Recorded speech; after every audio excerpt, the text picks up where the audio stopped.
The world held its breath. July 20th, 1969.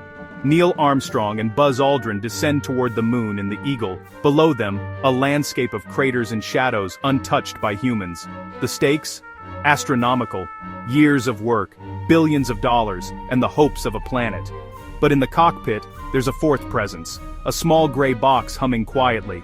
This is the Apollo Guidance Computer, or AGC, the mission's silent navigator. While the astronauts scan the surface, the AGC runs thousands of calculations per second checking speed, altitude, and trajectory. It's the steady hand on the controls, the calm in the storm. The moon landing is often told as a story of astronauts and rockets, but it's also the story of this remarkable machine and its software. Without the AGC, the Eagle might never have landed. The AGC had to be small, tough, and perfect, fitting inside a tiny spacecraft yet powerful enough to guide it across 250,000 miles. But the real magic was in the code, a masterpiece written by a team inventing the rules as they went. They built solutions for every possible failure, creating a system that could make life or death decisions in a split second. This code was more than instructions. It was a digital guardian angel. The AGC's story is the secret history of how we reached the moon. It was the unsung hero, guiding every move. In the cockpit, it was as vital as any astronaut. The journey to the moon was a journey into the unknown, with the AGC leading the way. To grasp the AGC's revolution, we must travel back to the early 1960s. Back then, computers were room-sized mainframes, powered by fragile vacuum tubes and requiring teams to operate. The idea of sending a computer to the moon seemed impossible. NASA needed something small, light, and utterly reliable, no bigger than a briefcase, and it could never fail. There would be no IT support in space. Astronauts' lives depended on flawless performance. The breakthrough came with the integrated circuit. Tiny silicon chips that could pack many transistors into a fingernail-sized space. The MIT Instrumentation Lab took a gamble on this new technology, making Apollo the world's largest consumer of integrated circuits and accelerating the digital revolution. The AGC became one of the first computers built with these chips. It weighed just 70 pounds, the size of a small suitcase with only a few kilobytes of memory. Your smartphone is millions of times more powerful, yet this humble machine could process all the calculations needed to fly to the moon and back. It was a marvel of miniaturization and reliability. The AGC's creation pushed technology forward by years. It was a universe of computational power in a tiny box. The digital age had begun, and its launchpad was Apollo. The AGC was proof that the impossible could be engineered. Building the hardware was only half the challenge. The AGC needed software, but how do you store unchangeable software before hard drives or flash memory? The answer: rope memory, a web of wires woven through magnetic cores, each thread encoding a 1 or 0. The code was literally woven by hand, mostly by women with backgrounds in textiles. A single misplaced wire could jeopardize the mission. Their work was a blend of ancient craft and futuristic technology, programming by hand. Each module took weeks of meticulous effort. The result: a dense, robust block of memory, immune to power failures and radiation.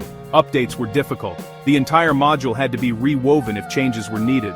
The pressure was immense. Oh mein wine, ein scatter beitzen, ein Wein berstan, and dan Wein, ein die Wein weil, ein versad Wein, bestan for mine, first, and for first time. These women were the final guardians of the code's integrity. Their hands wove the logic that would guide humanity to the moon. At the heart of Apollo's software was Margaret Hamilton, director at MIT's Instrumentation Lab. In a male-dominated field, she led the team that wrote every line of code for Apollo's spacecraft. Hamilton coined the term software engineering, demanding respect and rigor for her discipline. She knew software failures could be catastrophic, so she built systems that were robust and could handle errors gracefully.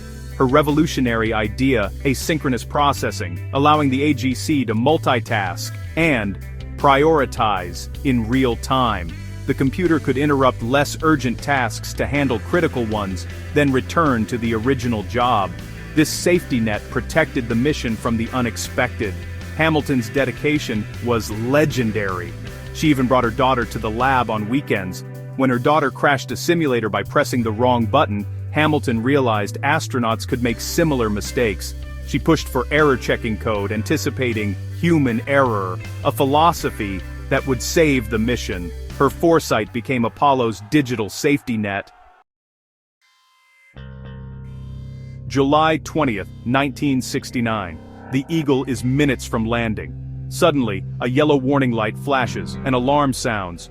Error code 1202. Armstrong and Aldrin have never seen it before. Tension spikes. Armstrong radios Houston. Program alarm, it's a 1202. Another alarm. 1201. The mission hangs in the balance. Flight rules are clear. A computer malfunction means abort. In mission control, guidance officer Steve Bales must decide. Trust the computer or abort. The AGC is overloaded, bombarded by useless data from the rendezvous radar, which was accidentally left on. The computer is struggling to keep up with both radar and landing calculations. The 1201 and 1202 alarms are the AGC's way of saying, "I'm too busy." Bales and his team scramble, flipping through manuals, recalling simulations. The pressure is immense. Lives and history hang on a split-second decision. The alarms are not a sign of failure, but a cry for help from the machine. The AGC is overloaded, but still running. The fate of the mission rests on whether the computer can recover. The world waits for Mission Control's call. The next words will decide if humanity lands on the moon. This was Margaret Hamilton's design in action. The alarms meant the AGC was overloaded, but it didn't crash. Instead, it dropped low-priority tasks, like the radar data, and focused on landing. In Mission Control, Steve Bales and Jack Garman recognized the alarms from training. Garman confirmed. The computer's design would protect the landing sequence. Bales made the call. "We're go on that alarm flight." The software was filtering out the noise, focusing on what mattered most. The AGC was thinking for itself, protecting the mission. Each alarm, Mission Control repeated, "We're go!" The astronauts pressed on, trusting the computer and the team behind it. The partnership between human and machine was being tested, and it was working. With the alarms handled, a new challenge appeared. Armstrong saw the AGC was guiding them toward a dangerous landing site. With less than a minute of fuel, he took semi-manual control, letting the computer handle descent while he steered horizontally. The final seconds were a blend of human skill and machine precision. Aldrin called out altitude and speed from the AGC's display. The computer managed engine thrust, ensuring a smooth descent. In Mission Control, tension peaked. With seconds of fuel left, Armstrong found a safe spot. "Contact light," Aldrin called. The engine shut down. A cloud of dust settled. Armstrong's voice.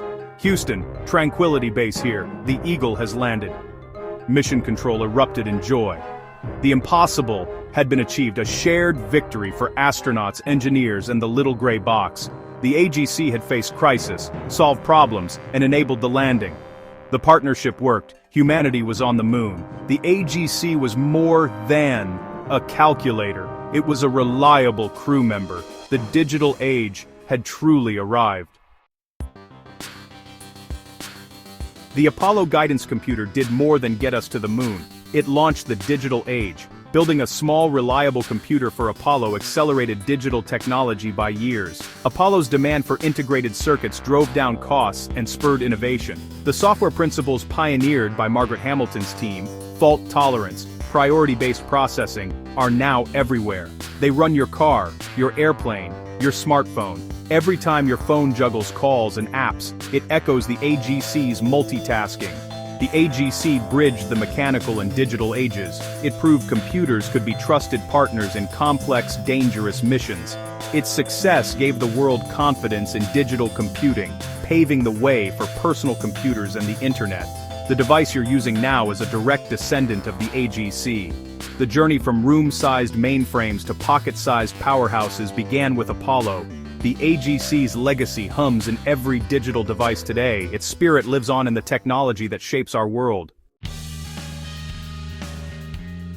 The Apollo Guidance Computer's story reminds us behind every great moment, there are hidden heroes. We see the astronauts, but beneath them is a foundation built by thousands. Women who wove rope memory by hand, their work invisible but essential. Pioneers like Margaret Hamilton, whose code caught the mission when it stumbled. They invented new ways of thinking, creating the rulebook for modern software. Their foresight turned disaster into triumph. Great achievements are symphonies played by many hands. Every engineer, technician, programmer, and controller played a part. The glory of landing on the moon belongs to them all. Next time you look at the moon, remember the silent box that guided the way, and the quiet heroes behind it. Their story inspires us to look for the unseen work behind every achievement. The future is built, one line of code and one brilliant idea at a time.